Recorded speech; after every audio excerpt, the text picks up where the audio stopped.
Part of the success of the Sprint Championship has been its ability to bring together the wide array of talent and machinery. At the bottom of the performance rung are the two-wheel drive cars, a class long thought devoid of any competitive spirit, but revived by Oliver Townsend. The two-wheel drive cars had long been sidelined to rank amateurs. Pushing Townsend's performances was a combination of weight and power. His Toyota Starlet Solil was powered by a little-known Japanese gem, the 4AG 20-valve engine. From the factory, it already sounds like a race engine. With only 1600 cc's, the engine manages to break the 100 horsepower per liter mark, dishing out a healthy 163 horsepower. In Townsend's hands, it was tuned to ensure maximum performance.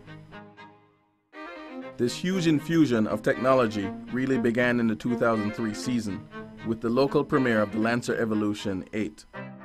As close to an all-out rally car as you could want, it was further enhanced by its owners, Team Mobe Racing. However, recently the ante was raised with some serious world-class machinery. Former Sprint champions Richard Rary and Gary Gregg dug deep into their pockets. For Rary, his purchase was a Canadian Rally Championship winning Subaru Impreza WRX STI. The Impreza was to replace his previous model ride and was packed with goodies, stamped ProDrive all over them. The ultimate purchase came from Gregg.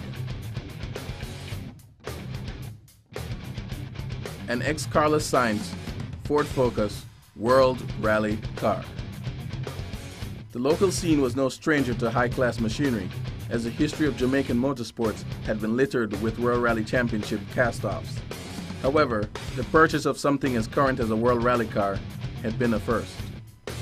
More importantly, this was no customer car, but a spec car to that of its former driver, Carlos Sainz.